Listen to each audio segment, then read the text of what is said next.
Bonjour, bienvenue dans la série sur les échecs. Nous toujours sur la paire de pions isolés. Ici une partie de Taimanov contre Karpov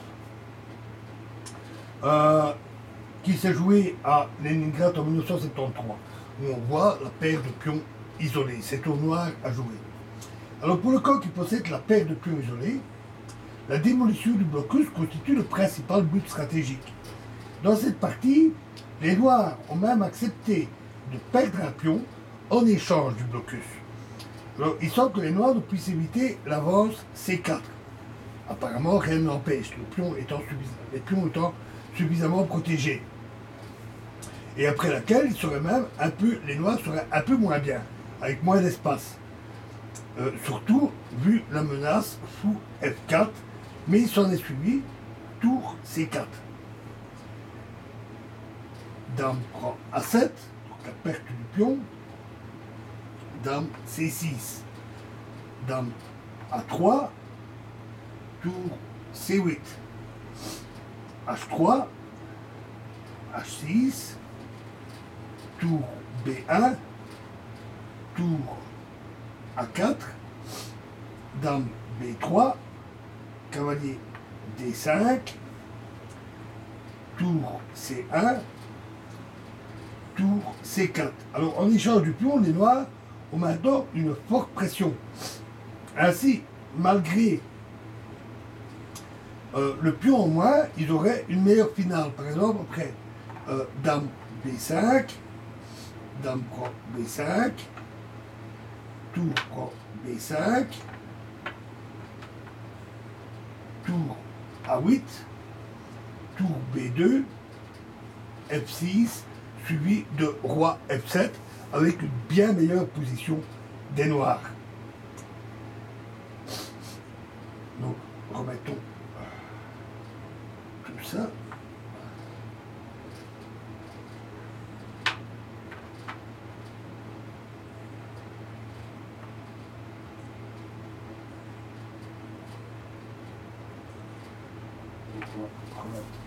On va tout remettre, ça sera plus facile.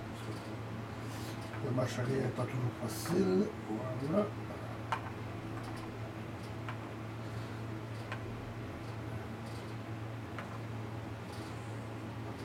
Donc après, tour C4, Dame prend A7, Dame C6, Dame A3, tour C8, H3, H6, tour B1, tour A4, Dame B3, cavalier D5, tour C1, tour C4. Donc, tour B2, et alors F6. Alors ça évite une nulle éventuelle par cavalier prend C3, parce que ça serait déjà possible. Alors fou prend C3, tour prend C3, tour prend C3, Dame prend C3,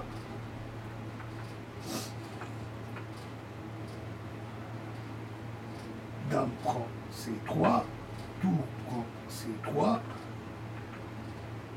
cavalier E5, cavalier prend E5, D prend E5, avec une position qui pratiquement est une position de nullité.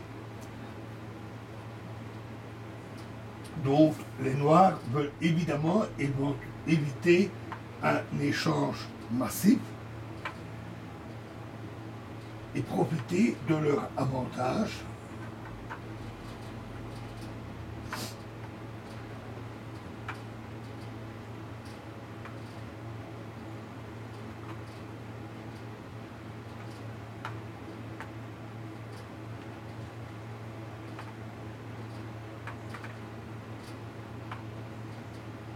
après tour C4, Dame prend A7, Dame C6, Dame A3, tour C8, H3, H6, tour B1, tour A4, Dame D3, cavalier D5, tour DC1, tour C4, tour B2, Et donc pour éviter l'échange massif, ils ont joué F6, tour E1, roi F7, dame D1, cavalier F8, tour B3, cavalier G6, dame B1 et tour A8. Maintenant, après dame D3, alors tour prend A2 serait mauvais à cause de tour prend E6 et sous roi prend E6, dame prend G6. Mais les noirs, après donc dame D3, les noirs auraient le choix entre cavalier F8 ou tour A4. Donc dame tour E4, tour A4, tour B2, cavalier F8, dame D3, tour C4, tour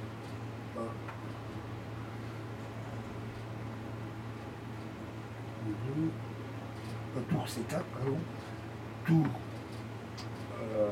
E1, tour A3. Alors, à nouveau, cavalier prend C3, mène encore la nullité. Après, fou prend C3, tour prend B6. Donc, cavalier prend C3, fou prend C3, tour prend C3, tour prend B6. Suivi de tour prend D3, évidemment tour prend C6, et ça mène encore un échange massif et la nullité. Tour A3, dame B1, cavalier G6. Ici, le mieux encore était dame D3. Après, cavalier prend C3, échoue toujours sur tour B3. Donc, ils ont commis une erreur. Tour C1. Et maintenant, oui, cavalier prend C3. Dame D3. Et cavalier E2, échec. Un très bon coup. Dame prend E2. Tour prend C1, échec. Fou prend C1. Et dame prend C1, échec. Alors maintenant, nécessaire était cavalier E1. Et les noirs ont encore un avantage positionnel par cavalier F4 suivi de D5, mais rien n'est gagné. Ici, ils ont joué roi H2, ce qui est une faute, parce qu'alors, tour prend F3. G prend F3 pour éviter la perte de la tour, et cavalier H4. Et là, évidemment, les blancs ont abandonné immédiatement. En fait, ils ont dépassé le temps de réflexion, ils n'ont pas abandonné. Ils ont dépassé leur temps de l'horloge. Mais assez remarquablement, leur position est déjà perdue. Le mieux est encore tour B3, mais après quoi les noirs jouent dame G5, avec une menace de mat, dame F1, dame F4, échec, roi G1, cavalier prend F3, échec, tour prend F3, dame prend F3, avec une finale de dame qui est gagnante pour les noirs. Ils ont un pion de plus et leurs pions sont beaucoup mieux regroupés. Il est quasiment impossible pour les blancs d'annuler une telle finale. Voilà. Et donc, prochain exemple dans la prochaine vidéo. Je vous remercie.